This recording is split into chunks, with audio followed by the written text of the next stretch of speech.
least it was worth a try.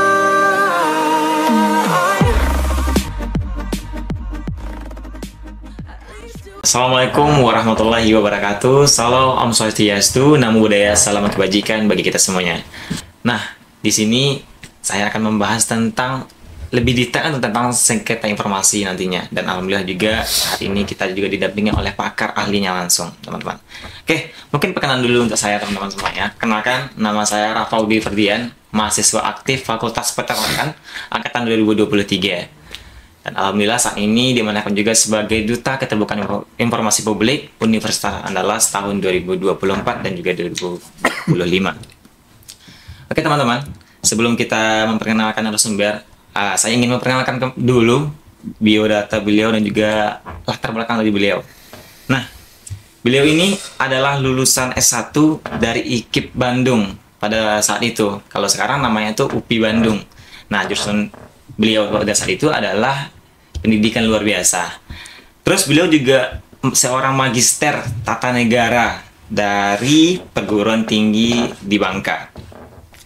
Nah, beliau ini juga pernah beberapa jabatan yang dinaunginya. Salah satunya itu ada komisioner KPU Provinsi Bangka Belitung 2 periode tahun 2003 sampai tahun 2013.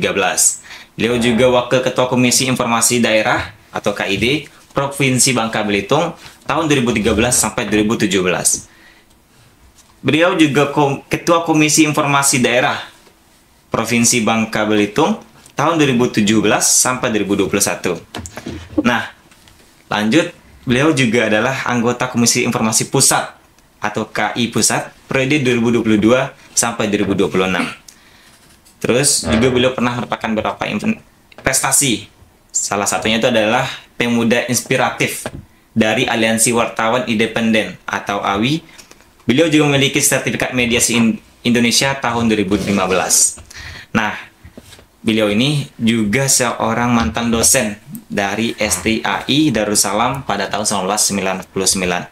Dan kalau sekarang, beliau adalah Ketua Bidang Penyelesaian Sengketa Informasi Komisi Informasi Pusat terpilih melalui rapat pleno pada tanggal 27 Mei tahun 2022 sampai sekarang. Oke, mungkin cukup keren ya, dan keren banget lah latar belakang beliau ini.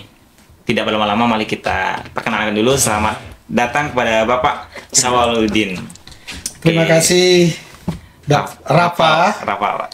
Keren ya. Mahasiswa aktif di Prodi Peternakan. Iya, Pak. Ini sangat tepat sekali ya dengan program prioritas pemerintah Indonesia saat ini, yaitu ketahanan pangan ya. Jadi mudah-mudahan ilmunya nanti bisa bermanfaat ya, peternakan kita menjadi swadaya peternakan lah intinya begitu ya.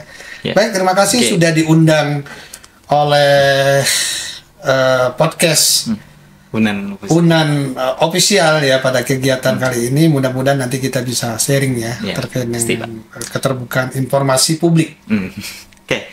Baik, sebelumnya Pak, sebelum kita masuk pertanyaan-pertanyaan, mari kita tanya-tanya ringan dulu Pak. Jadi bagaimana Pak perasaannya setelah datang ke Padang dan mengunjungi Unan? Iya, saya merasa seperti ke rumah sendiri ya di Andalas ini. Jadi saya sudah beberapa tahun ini, terutama pada 3 tahun terakhir ya, saya ke Andalas, ke Padang juga ya, dalam rangka ya pertama undangan dari Andalas, yang kedua juga diundang dari kampus yang lain dan juga dari lembaga publik yang lain. Hal yang paling berkesan selama Bapak di Padang apa? Mungkin dari malam tadi datang ke Padang. Yang membuat kita itu senang itu karena chemistry, ya, memiliki hubungan dan rasa yang sama, saling membutuhkan. Manusia itu berbeda, tetapi ketika perbedaan itu dikolaborasikan dengan satu kepentingan yang sama, maka itu dia akan menjadi suatu sistem yang sangat kuat. Maka kita saat ini memang digalakan untuk melakukan kolaborasi, melakukan sinergi, begitu ya. Nah, dengan tujuannya apa? Yaitu tujuannya adalah, sekarang Unan sebagai kampus PTNBH sejak tahun 2021 memiliki komitmen yang kuat untuk mendorong keterbukaan informasi publik, ya, dan juga sudah menjadi kampus yang informatif, bahkan peringkat ke-6 tahun 2024.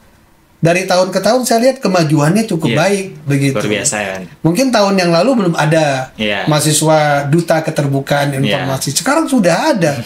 Berarti ini kan salah satu progres ya dari Universitas Andalas itu sendiri. Dan itu yang membuat satu rasa bangga ya. Kami punya misi untuk mendorong setiap badan publik itu memiliki satu keterbukaan ya informasinya kepada masyarakat. Nah, kemudian hal ini disambut baik oleh Andalas. Ya, saya kira kolaborasi ini membuat kita saling merasa senang dan merasa bangga. Apalagi kan kelihatan nih outputnya, ya, ada hasilnya, ada sebagainya. Contohnya tahun 2023 UNAN peringkat 25 Badan Publik Informatif. 2024 itu peringkat yang ke-6. Ya. Kalau seorang guru misalnya ya, kalau kita andaikan seorang guru, dia kan pasti senang kalau muridnya sukses. Iya, kan begitu. Nah, seorang mitra, kami mitra, ya mitranya Universitas Andalas dengan misi untuk mendorong keterbukaan. Kalau dia berhasil kan senang juga. Iya, begitu. Pasti. Nah, rasanya kan jadi rasa gembira dan rasa bahagia. Keterbukaan itu kan bukan hanya sekedar kita bicara tentang netralitas terhadap undang-undang, keterbukaan informasi. Oh, badan publik harus begini, badan publik begini, harus mengumumkan ini, mengecualikan ini. Itu kan hanya bagian daripada sisi kepatuhan saja. Tapi yang paling penting dari semua itu adalah bagaimana kita berbicara manfaatnya kepada publik, ya, kepada masyarakat, kepada mahasiswa, kepada orang tua mahasiswa. Ya. Manfaat yang paling dirasakan itu, ya, keberhasilan itu diukur dari sejauh mana rasa kebahagiaan mahasiswanya, rasa bahagia orang tua yang menyekolahkan anaknya di Universitas Andalas, rasa bahagia para alumni-alumninya, ya kan? Rasa senang mereka ketika kuliah di sini. Nah, kan itu sebetulnya. Jadi kita bicara keterbukaan informasi itu sebenarnya bukan hanya sekedar bicara tentang, saya bilang tadi, undang-undang, tapi komitmen. Komitmen itu adalah satu rasa, satu tanggung jawab moral, ya, untuk memiliki satu etikat kuat, ya, untuk terbuka. Kan begitu. Tapi yang paling kita nilai itu tadi ya, apa maksudnya itu adalah gimana nih dampaknya. Sekarang orang percaya nggak dengan Andalas? Mahasiswa percaya nggak? Jangan dikit-dikit demo, dikit-dikit misalnya protes. Iya boleh, orang boleh protes, itu boleh. Tapi yuk kita gunakan cara-cara yang konstitusional. Kan undang-undang sudah mengatur. Ada cara kita untuk berdialog. Ada cara kita untuk mengajukan hak kita. Untuk mengajukan permohonan informasi publik dan sebagainya. Nah, ini salah satu yang saya harapkan juga tugas daripada teman-teman adik-adik duta keterbukaan informasi, ya, menularkan semangat keterbukaan ini itu pada semua sivitas akademi di Universitas Andalas ini. Itu yang harus kita perkuat gitu ya. Negara yang bahagia. Kita ambil contoh seperti Finlandia. Itu adalah negara-negara yang tingkat pelayanan publiknya baik. Tingkat keterbukaannya baik. Ya. Negara India salah satunya juga. Negara yang sekarang progres pendidikannya cukup baik, pertumbuhan ekonominya juga semakin baik. Itu karena apa? Karena negara itu sudah menyadari bahwa keterbukaan informasi adalah suatu ruh, suatu jantung untuk mencapai kemakmuran rakyat, kesejahteraan rakyat. Ya. Saya ada contoh. Ada satu daerah, satu desa di Bali ya waktu itu. Desa yang awalnya tertinggal, ya, dengan kepala desa yang punya komitmen kuat terhadap keterbukaan informasi, memberikan akses informasi yang seluas-luasnya kepada warganya. Tidak terlalu lama, desa itu sekarang menjadi desa yang maju, desa yang mandiri. Peningkatan jumlah APBDes-nya. Kenapa? Karena masyarakatnya itu mendukung. Masyarakatnya itu ikut berpartisipasi. Pak, kita mau bangun jembatan, tapi anggaran APBDes kita cuma 100 juta. Kalau kita mau bagus jembatan ini, kita butuh 150 juta. Yang menikmatinya adalah masyarakat sana, ya enggak? Yeah. Nah, kalau kita 100 juta ya hanya begini kondisinya. Tapi kalau kita mau bagus, kita mau jembatannya itu indah, maka kita perlu tambahan 50 juta. Dari mana 50 juta? Ya udah, karena masyarakat merasa bahwa dia merasa memiliki jembatan itu, udah saya nyumbang pasir. Kata warga yang satu, saya ingin menyumbang semen. Kata yang satu, saya sumbang mobil. Kata yang warga, udah saya nyumbang kopinya. Enak kan? Itu yang akhirnya menimbulkan rasa kebahagiaan itu. Paham ya maksud saya? Paham. Dalam istilah sekarang ini kolaborasi. Kolaborasi itu apa sih? Gotong royong. Kan sering kita sebutkan. Yeah. Betul nggak? Oh, kita harus melakukan kolaborasi. Apa kolaborasi itu? Bahasa sederhana kita. Ya, kerjasama. Ini, itu. Dan paling sederhana, kolaborasi itu adalah gotong royong. Yang itu memang sudah dijalankan sejak zaman dahulu kala. Kamu bisa apa, ini bisa apa, ini bisa apa, ini bisa apa. Bekerja sama, itu namanya gotong royong. Ya, itu yang harus ditanamkan untuk bisa menjadi satu daerah yang bahagia. Begitu. Jadi nggak bisa capeknya sendiri, gitu ya. Iya, Pak. Jadi harus bekerja sama antara satu dengan yang lainnya bergotong. Itu akhirnya berhasil. Yeah. Kepala desanya dalam pemilihan kepala desa terakhir ya, pilkades terakhir, dia memilih suara 97%. Pilkades kan pemilihan langsung. Yeah. Dia perolehan suaranya 97%. Tinggi. Ada nggak? Coba kita cari di Indonesia. Ada nggak pemilihan pemilu yang memperoleh suara 97%? Ada nggak ada ya? Kenapa hal itu bisa terjadi? Karena kepercayaannya tinggi. Yeah. Jadi ujung daripada keterbukaan informasi ini ya, keterbukaan informasi itu adalah informasi yang diberikan kepada masyarakat. Dengan informasi yang diberikan kepada masyarakat timbul partisipasi. Partisipasi itu artinya apa? Gotong royong. Ya. Nah, timbulnya gotong royong itu, maka timbul rasa bahagia. Ya, kalau orang bergotong royong pasti bahagia lah. Coba kalau kita gotong royong di kampung kita, wah senang itu kan, ya nggak? Walaupun berkeringat, capek segala macam itu kan senang ya. Nah, kemudian setelah kita merasa bahagia, ya kemudian pasti kan timbul kepercayaan.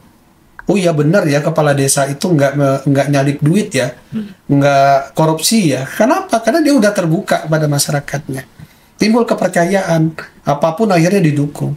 Timbul kepercayaan pada akhirnya apa? Karena gerakan ini menjadi gerakan gotong royong, ya berdampak selanjutnya adalah kesejahteraan, kemakmuran bagi masyarakatnya. Nggak ada lagi orang miskin. Seharusnya kita itu nggak ada lagi orang miskin gitu loh. Cuma masalahnya suka makan sendiri. Begitu. Coba, betul nggak? Ya, betul. Kenapa orang gotong royong? Karena orang gotong royong itu dia tidak mau makan sendiri. Iya. Ya kan? Ya nggak habis gotong kerja nih. Iya. Kamu bawa nasi nggak? Misalnya, ya kan? Nggak, saya nggak bawa nasi. Udah ini saya. Ya, Kita berbagi, ya. berbagi. Betul nggak? Betul, Pak. Rasa berbagi itulah ada rasa bahagianya. Dia dengan yang itu tadi. Betul nggak? Betul, Pak. Tapi banyak orang masa sih nggak bawa nasi. Udah dia makannya di pojok. Dia makan sendiri. Ketika dia makan sendiri, bahagia nggak? Enggak. Ya kan ketakutan, takut ketahuan sama temennya. gitu ya. Saya bicara tentang esensi ya. Saya bicara tentang hakikat. Karena mendorong keterbukaan informasi tentang komitmen. Kalau hanya bicara tentang undang-undang, nggak akan ada manfaatnya. Tapi bicara tentang hakikat itu adalah bicara tentang apa namanya itu ya? Bicara tentang hati nurani, komitmen yang tumbuh di dalam dirinya. Begitu. Karena sebenarnya kita seringkali mengingkari ya. Seringkali mengingkari. Sebenarnya kita udah diwariskan oleh Allah Subhanahu wa taala melalui sifat Rasul. Ya. Ya, apa sifat Rasul yang diwariskan kepada kita? Sidik, amanah, patonah. Tablik. Sidik, amanah, patonah, tablik. Sidik itu apa artinya? Jujur. Iya. Jujur itu artinya apa? Terbuka. Betul kan? Betul. Jujur kan terbuka, coba. Di rumah tangga ya, kalau kamu kan belum keluarga, Iya, belum. kenapa ya? Nah, Masih mahasiswa. kalau saya udah keluarga, ya uang saya sembunyikan sendiri, berantem pasti. Ya pasti. Saling mencurigai. Iya kan? Nah, jujur itu adalah keterbukaan. Kemudian amanah. Ya, menyampaikan. Ya, saya sampaikan, kita dapat uang nih dari Pemkab ya sekian. Nah, ini loh duitnya, kita gunakan buat apa? Itu namanya amanah di dalam menjalankan tugas. Patonah, kalau sudah jujur, sudah amanah, itu pasti cerdas. Iya. Orang cerdas itu bukan dari luar, cerdas itu dari dalam diri sendiri. Orang itu kalau dia jujur dan dia amanah, dia pasti akan keluar kecerdasan itu. Karena itu kecerdasan sejati itu ya adalah kecerdasan yang tanpa dia sadari dia akan keluar menyampaikan. Kadang bukan diri dia seolah-olah menyampaikan itu, karena dia tumbuh begitu. Bukan kecerdasan yang hanya kita textbook baca itu, tapi adalah kecerdasan yang kita bisa keluarkan. Jujur, amanah, patonah, tablik, ya kan? Tablik menyampaikan. Sekira itu ya modal kita di dunia ini. Maka kalau kita bicara keterbukaan informasi, lalu kita hanya bicara tentang undang-undang, nggak akan selesai. Ya. Pasti akan dipungkiri, ya enggak? Karena kita sudah punya undang-undang sejak tahun 2008 sampai dengan saat ini. Toh buktinya masih banyak korupsi, betul kan? Betul, Pak. Masih banyak para kades yang berurusan dengan hukum. Yeah. Masih banyak pejabat yang menggelapkan uang negara. Masih banyak kemiskinan di mana-mana. Harusnya kan nggak boleh lagi ada orang miskin. Yeah, harusnya enggak. Masih banyak pendidikan yang belum tuntas. Ya, masih banyak urusan pendidikan yang tidak sekolah, yang segala macam. Ya, masih banyak orang yang menganggur. Ya, tidak dapat pekerjaan dan sebagainya. Itu semuanya itu adalah output dari tidak menjalani sepenuh hati apa yang saya sampaikan tadi.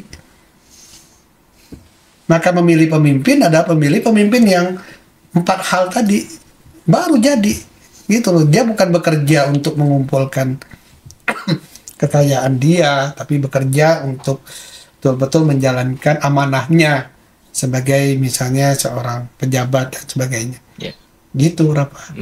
Oke, baik. Terima kasih Bapak. Memang luar biasa sekali ya pernyataan dari Bapak ini. Jadi memang secara tidak langsung tadi Bapak menjelaskan keterbukaan informasi publik itu apa gitu. Dan juga mungkin bisa saya simpulkan juga keterbukaan informasi publik itu adalah sebuah informasi yang disampaikan pada masyarakat secara transparan dan juga informatif nantinya, dan juga secara akuntabel, yang tujuannya itu untuk meningkatkan kepercayaan masyarakat terhadap yang memberi informasi nantinya teman-teman. Dan juga tadi Bapak menjelaskan beberapa hal itu yang luar biasa ya, kayak mungkin jadi seorang pemimpin bagaimana, dan juga cara kita menanggapi orang bagaimana, cara kita berkolaborasi pada masyarakat bagaimana gitu teman-teman. Oke Bapak, mungkin kita next pertanyaan kedua Pak, itu mengenai kita masuk ke keterbukaan informasi publik lagi Pak. Nah, saya ingin nanya Pak, siapa sih yang sebenarnya bertanggung jawab penuh dalam menjalankan keterbukaan informasi publik itu? Yang bertanggung jawab penuh ya kita semua. Ya. keterbukaan itu sebuah komitmen awalnya. Kalau tadi saya menyampaikan bahwa kenapa kita semua yang bertanggung jawab terhadap keterbukaan informasi, karena kita itu dititipin amanah. Betul nggak? Betul. Sekarang kita bicara contoh ya di Andalas ya, di Andalas. Semua kita dititipin amanah. Rektor dititipin amanah, warek, dekan, mahasiswa jadi titipin amanah. Yeah. Siapa yang menitip amanah? Orang tuanya. Tiap semester dibayarin uang kuliahnya, betul nggak? Betul. Dibayarin kosannya, dikasih uang jajan, itu kan amanah, ya.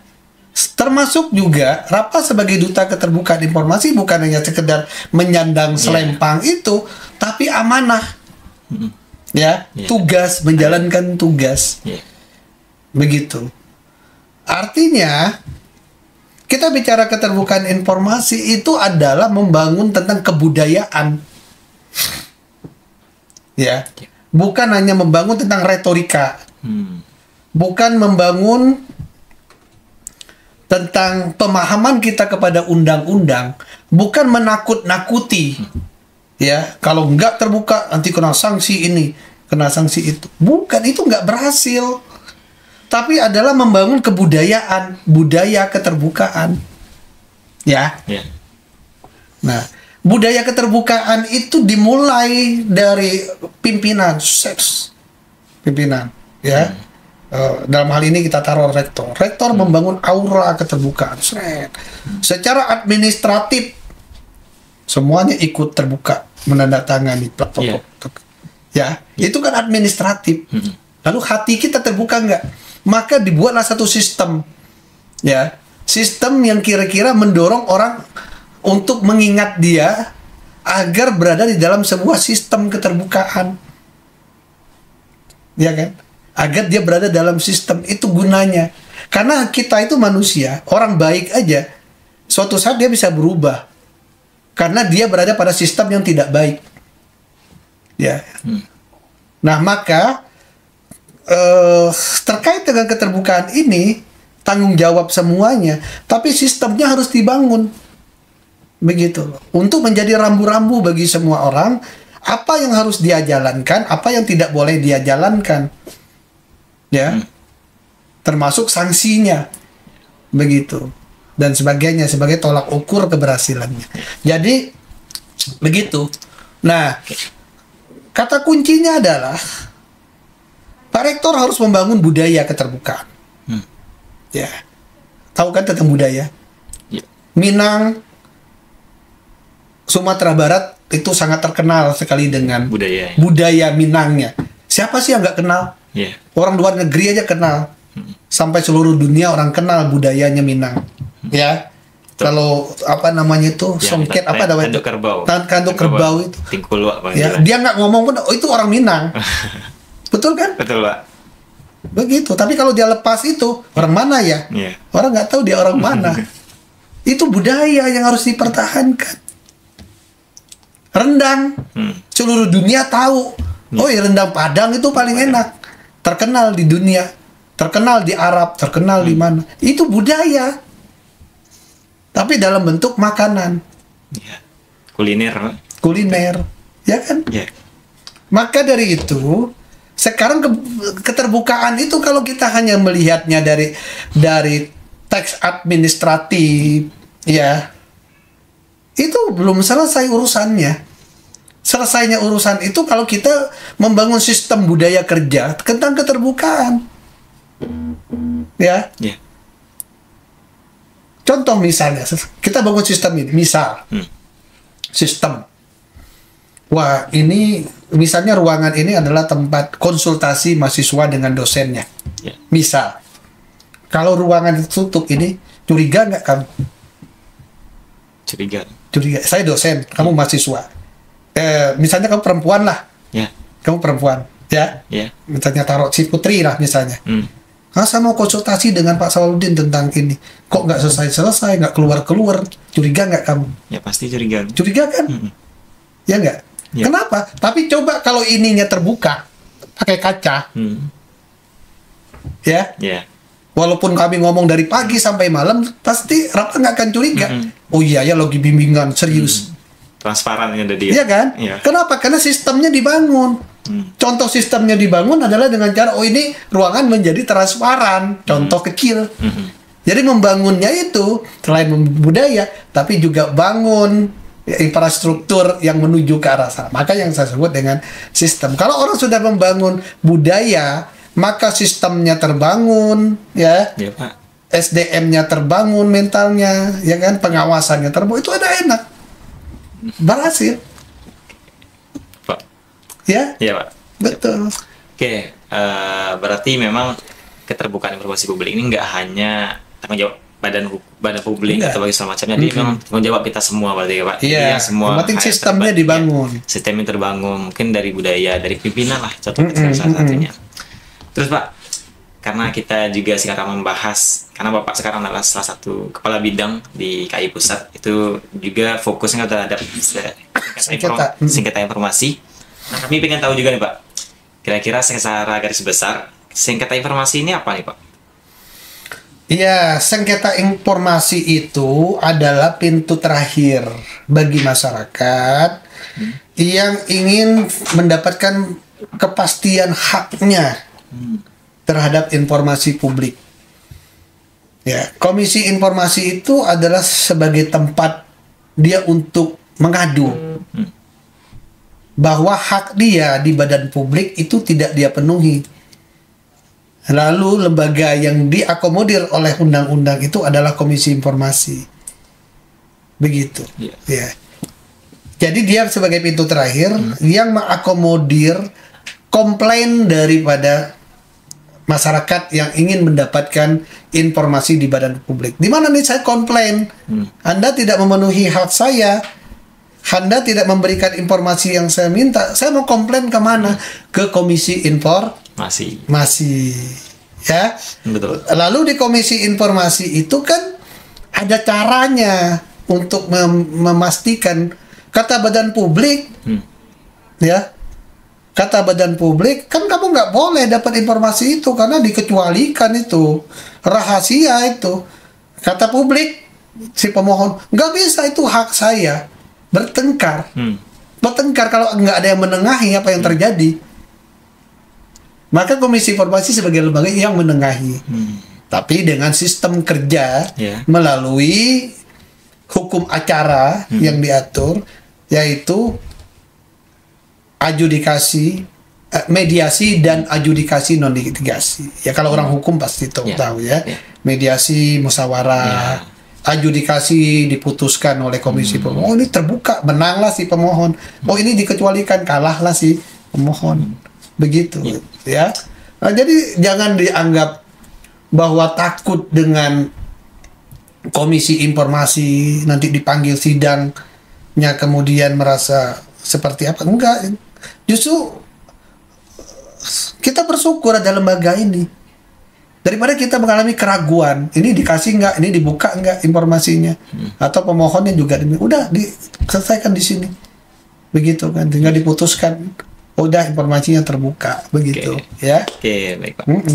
Terima kasih banyak Pak atas sedikit pencerahannya dan juga penjabaran yang menyimpulkan lah kalau sengketa itu adalah sebuah pintu terakhir ya Pak. Jadi yang memang kalau misalkan nanti kita handle komplain, handle komplain, jadi handle komplain publik. Iya. Oke Pak.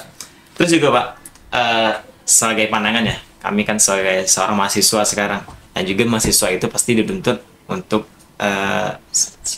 golongan intelektual kalau dikatakan Pak. Terus juga dituntut sebagai harus kritis dan segala macamnya. Nah kadang-kadang Pak, mahasiswa ini mengeluarkan intelektualnya atau kritisnya itu dengan cara mungkin banyak terjadi di Indonesia Pak, mulai dari aksi atau demonstrasi, turun ke jalan dan segala macamnya. Itu kan sering dilakukan oleh mahasiswa, terkhusus mungkin oleh teman-teman dari Badan Eksekutif Mahasiswa atau teman-teman yang lainnya juga. Nah kira-kira Pak, bagaimana pandangan Bapak terhadap fenomena ini? Karena ini pasti karena adanya ketidakpuasan mahasiswa tersebut terhadap informasi yang diberikan oleh badan publik. Contohnya mungkin mahasiswa ini bermasalah dengan salah satu instansi pemerintahan. Nah mungkin pemerintahan ini tidak memberikan informasi yang lengkap dan semacamnya. Tapi mahasiswa ini ingin informasi ini turun langsung. Tetapi kadang-kadang instansi ini mengatakan bahwa itu belum bisa dijabarkan dan segala macamnya gitu. Nah, kira-kira bagaimana pandangan Bapak terhadap kasus seperti ini, dan juga apakah ada SOP agar mahasiswa ini bisa lebih efektif lagi dalam mengambil keputusan, Pak? Iya, kebebasan berpendapat, ya, menyampaikan dalam bentuk lisan dan tulisan itu adalah bahasa konstitusional, Undang-Undang Dasar 45. Negara kita menjamin orang untuk berbicara, ya. Negara kita menjamin orang untuk menyampaikan pendapatnya, baik di muka umum, ya kan. Selama itu dalam batasan-batasan tidak mengandung unsur sara, tidak mengandung unsur kebencian, ya kan, dan juga tidak mengandung unsur-unsur yang berbau sarkasme. Itu adalah hak, ya. Demonstrasi itu juga adalah bagian daripada budaya kita. Ya, saya katakan budaya karena apapun yang terjadi saat ini selalu disuarakan dengan cara demonstrasi. Ya, mahasiswa kenaikan UKT, misal isu kenaikan UKT, isu. Demo dulu gitu kan. Isu kenaikan BBM, demo dulu dan seterusnya. Kan itu yang terjadi. Ya. Maka saya katakan budaya. Cuma budaya yang tersistem tidak gitu loh. Ya. Ya kan begitu. Nah, tapi dari sisi aspek kebebasan untuk berbicara, ya silakan aja. Kadang-kadang eksistensi itu ditunjukkan oleh para mahasiswa itu, ya kan, adalah dengan turun di jalanan. Ya, eksistensinya dengan cara dia turun di jalanan dan menyuarakan kepentingan-kepentingan publik atau kepentingan dia dan sebagainya, begitu kan. Nah, batasan intelektualnya adalah, ya, batasannya adalah tuntutannya harus konstitusional.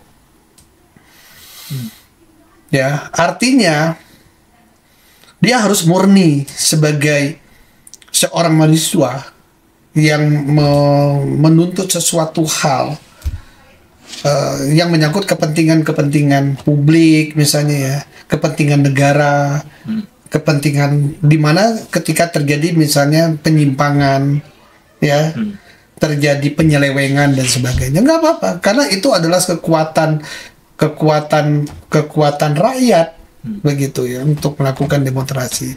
Cuma hal-hal yang misalnya untuk melakukan anarkis, disusupi oleh kelompok-kelompok tertentu, dibayar oleh kepentingan-kepentingan, itu yang harusnya dihindari. Harus betul-betul kemurnian seorang mahasiswa berjuang untuk membela hak-hak publik, silakan. Ya, harus berteriak, itu namanya kebebasan berpendapat, menyampaikan aspirasi, karena untuk mengumpulkan membangun gerakan people, begitu ya, power people untuk mendorong spirit kebersamaan, ya.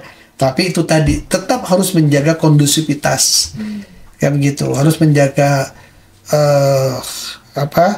menjaga ketertiban, intinya begitu. Nah, lalu apakah ada cara-cara lain konstitusional dalam hal menyampaikan pendapat? Ya ada. Jadi itu salah satu, itu bukan di satu-satunya.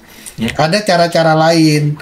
Misalnya berkaitan dengan hak terhadap informasi publik. Selain dari itu ya gunakan undang-undang keterbukaan, mengajukan permohonan informasi, ya kan?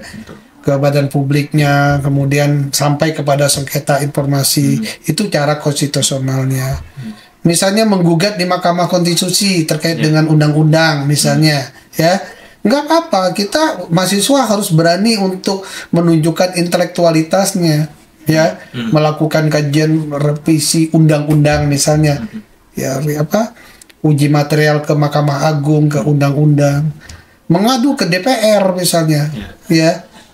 Terkait dengan tuntutan dan sebagainya, silakan, nggak apa-apa. Itu adalah bagian daripada hak kita sebagai warga negara. Cuma yang harus dijaga tadi adalah yang rasional, ya, jangan nanti berteriak tapi teriakannya nggak jelas, tuntutannya nggak jelas. Tunjukkan bahwa kita adalah kaum intelektual, ya, kaum yang punya cara pandang yang luas ke depan, begitu, sehingga bernas, begitu. Karena kalau kayak kami misalnya ya seperti saya, nggak mungkin lagi saya demo teriak-teriak turun-turun ke jalan, ya kan? Nggak enak juga, nggak nyaman juga. Ntar baru 5 meter udah ngos-ngosan, ya kan? Mau naik pagar belum tak pagar, naik udah jatuh duluan, kan begitu. Nah itu semangat itu ada pada kalian, tapi ayo ya saran saya ya tidak merusak lah, begitu ya, jangan merusak aset negara, aset pemerintah, kayak gitu kan. Bangun kita sebagai calon pemimpin masa depan, ya kita harus menunjukkan etika-etika seorang pemuda yang baik. Sekira itu. Oke, Pak. Itu kan berarti ada regulasinya kan, Pak. Bagaimana kita harus mungkin nggak langsung turun jalan dulu, ada pengajuan dulu, ada pemberitahuan dulu dan segala macamnya. Dan juga ada cara konstitusionalnya tadi kan, Pak. Nah, terus Pak, itu kan dari pandangan mahasiswanya. Sekarang kita beralih ke badan publik lagi, Pak. Jadi gimana kira-kira supaya badan publik ini lebih efektif dalam menyampaikan transparansi, Pak? Supaya dari mahasiswa atau masyarakat itu nggak merasa mereka kekurangan informasi dari badan publik tersebut. Iya. Ya sebenarnya begini ya. Sadar nggak sih kalau badan publik itu, dan publik ini kan banyak ya, luas ya. Itu mengelola duit rakyat. Ya. Itu. Dia bisa menjadi seorang pejabat. Itu karena dari sumber pajaknya rakyat. 80% pajak sumber pendapatan negara itu kan dari pajak, ya. Sisanya ada dari pertambangan, dari pendapatan-pendapatan non pajak dan sebagainya kan. Nah, itu dulu. Jadi menyadari yang saya kerjakan ini, saya digaji ini, itu karena saya mendapatkan amanah untuk mengurusi rakyat, ya, untuk mengurusi rakyat, ya. Nah, lalu apa timbal baliknya saya mengurusi rakyat?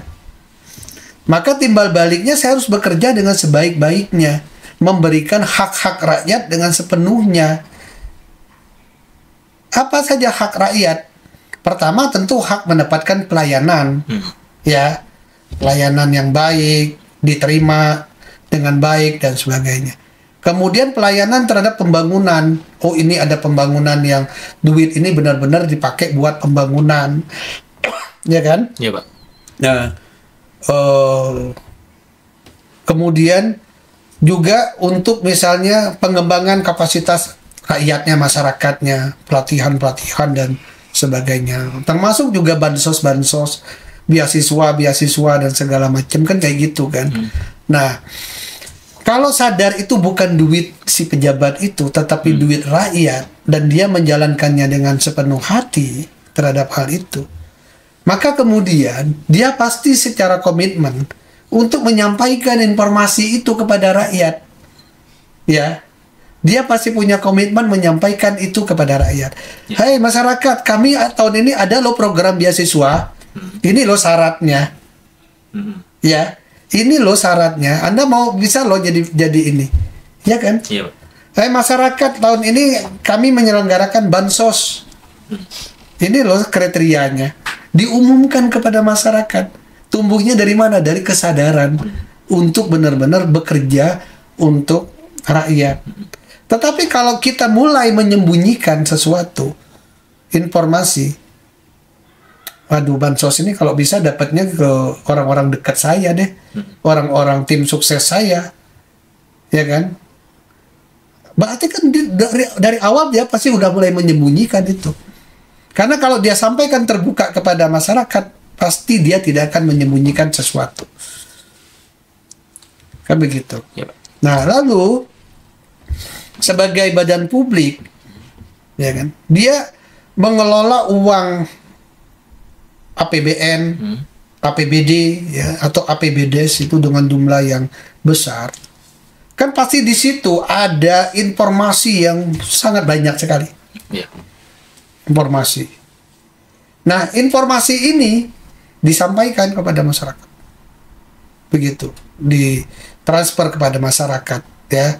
Sehingga badan publik itu bisa menjadi sebuah laboratorium, bisa menjadi sebuah pusat pendidikan, bisa menjadi sebuah library, ya, dan sebagainya. Itu yang sebenarnya. Sekarang contoh, Rapa ini dari apa tadi? Peternakan. Ya? Peternakan ya. Iya, Pak.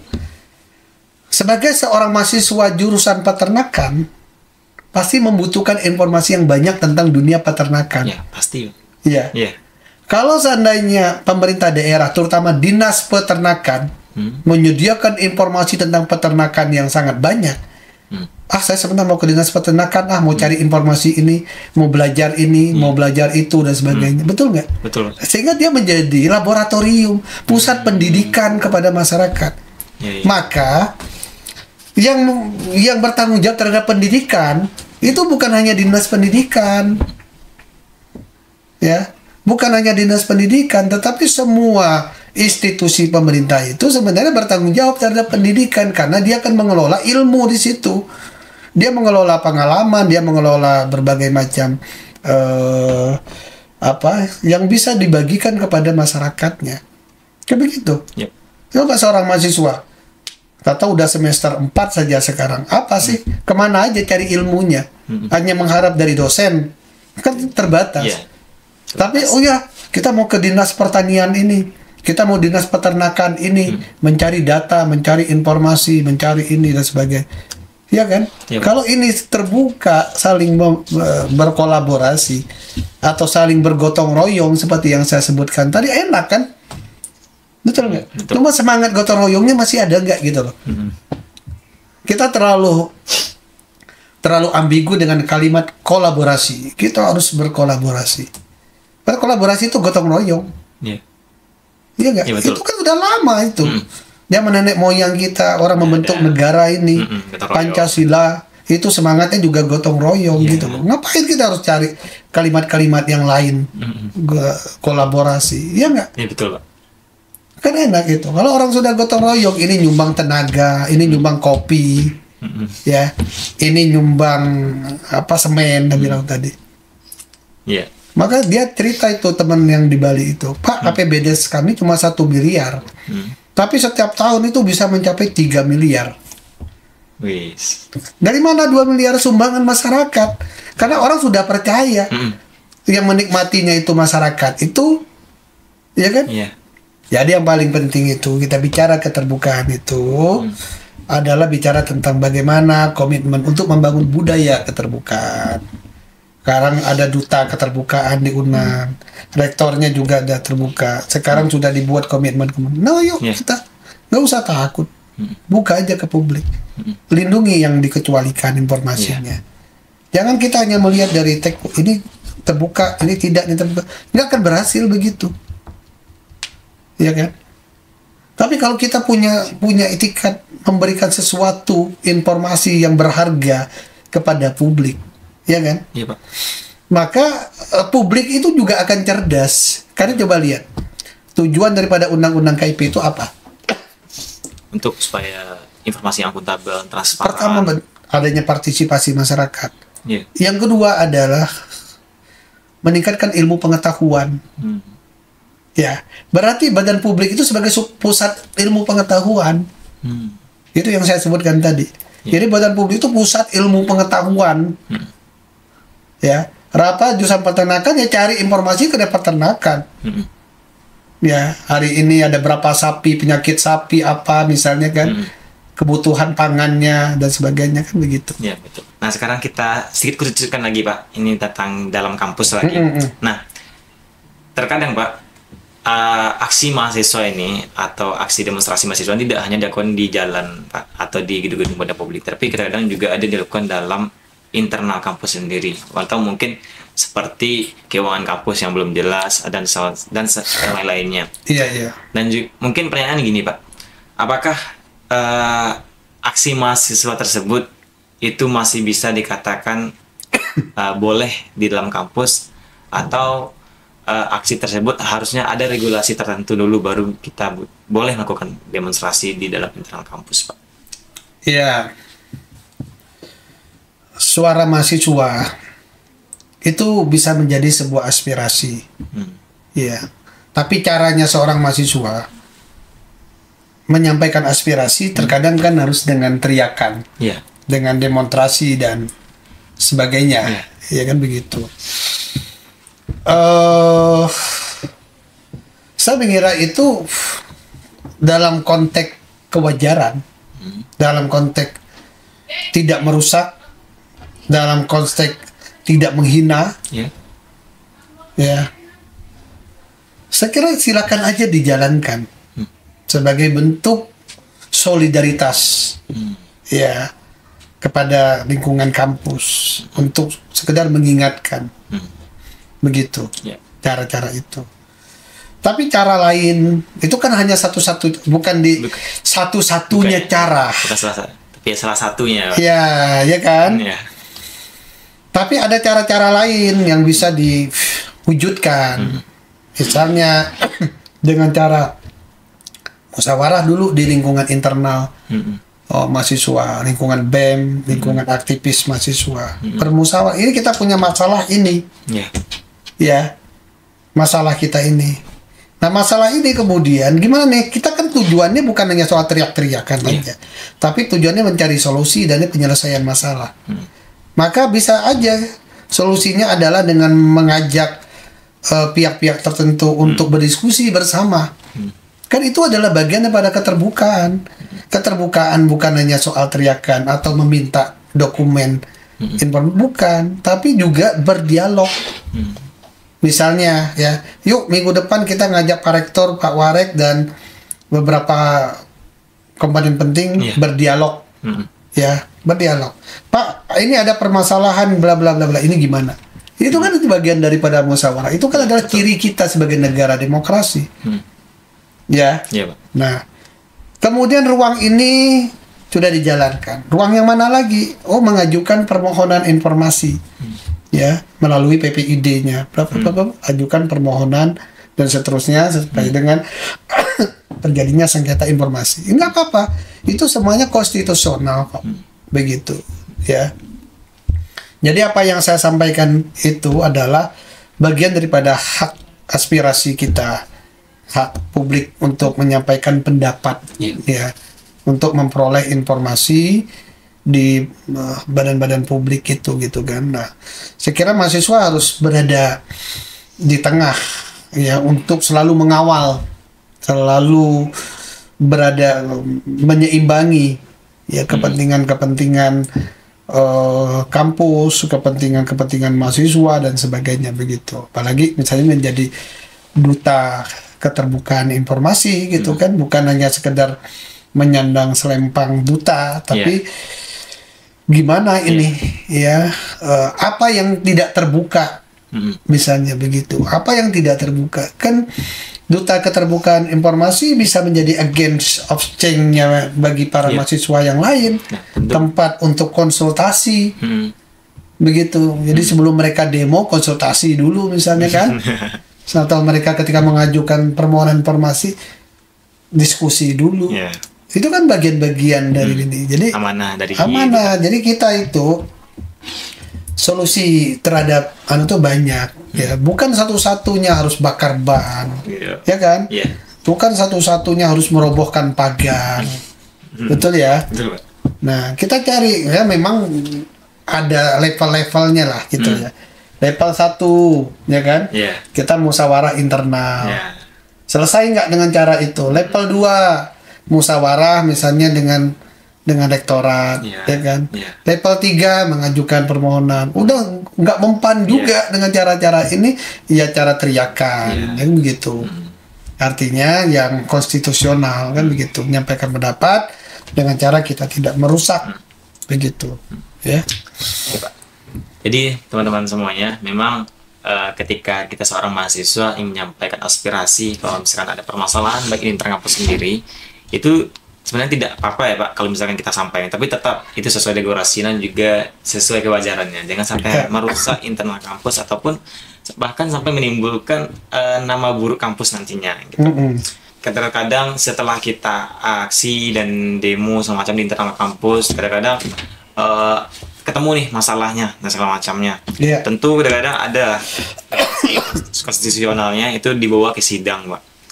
Kadang ada juga dibawa ke persidangan, Pak, untuk mendapatkan hasilnya.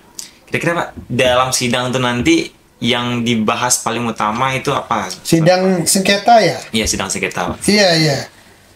Sidang sengketa itu adalah konstitusional ya.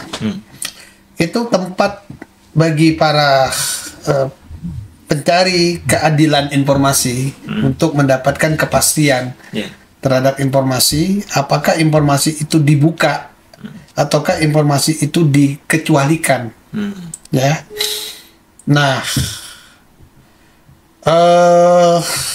maka di dalam proses persidangan itu akan melakukan pertimbangan-pertimbangan terkait dengan jenis-jenis informasinya.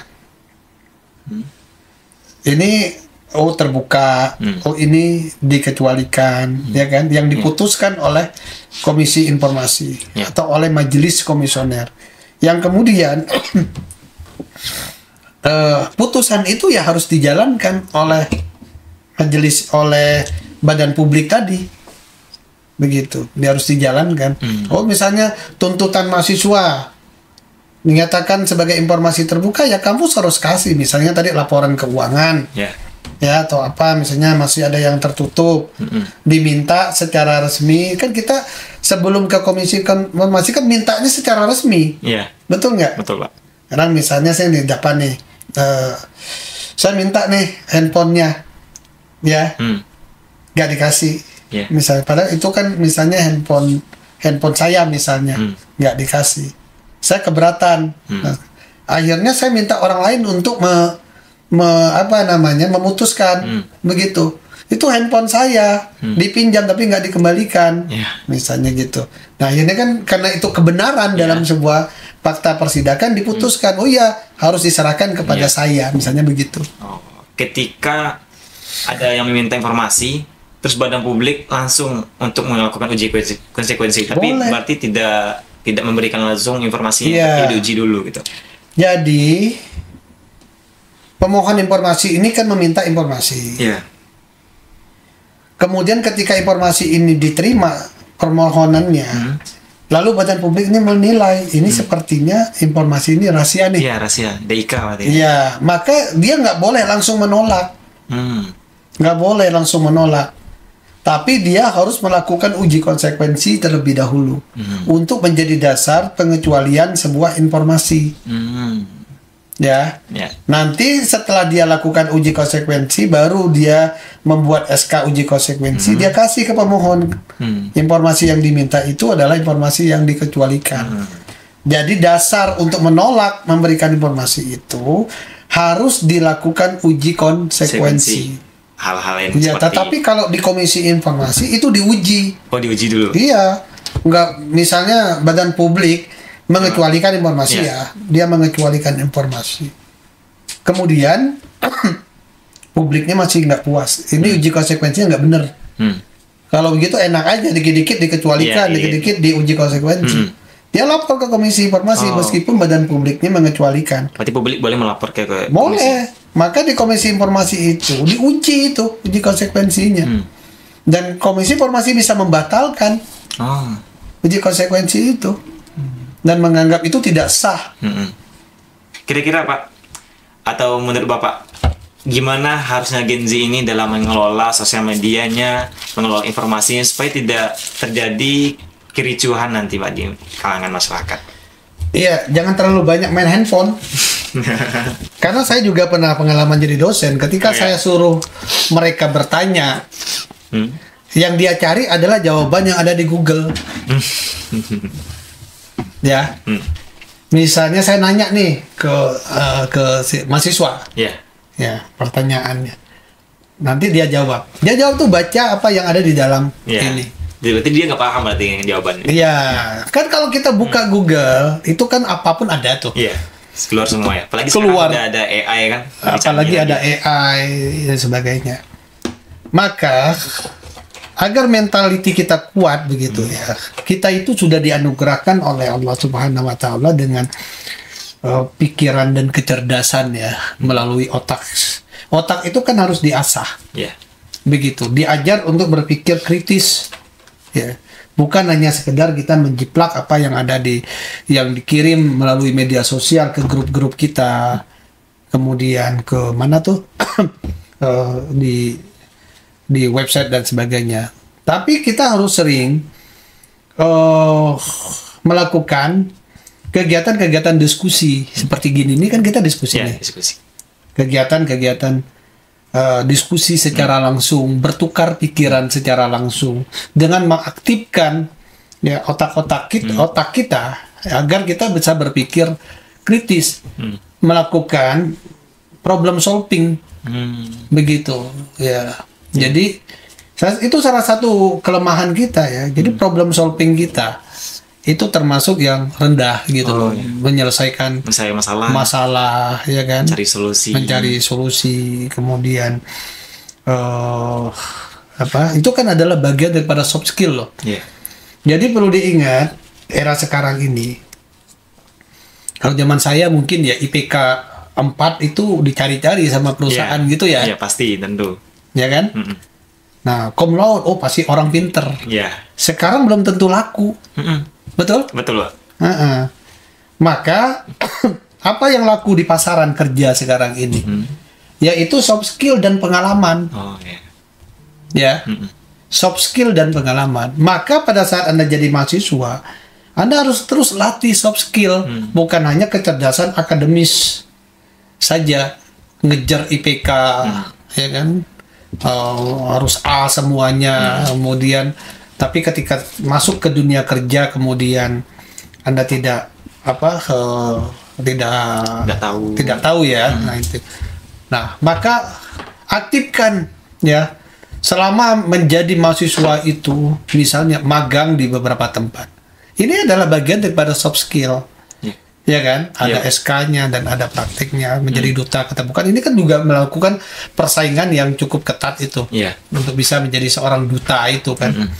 Ya enggak? Betul. Kemampuan problem solving, kemampuan berbahasa, ya, tingkatkan kemampuan bahasanya. Ya. Kemudian organisasi, itu soft skill. Kemudian magang pekerjaan, ya, misalnya nanti kalau sudah semester berapa, 5 atau 7 kayak gitu, udah cari tempat magang.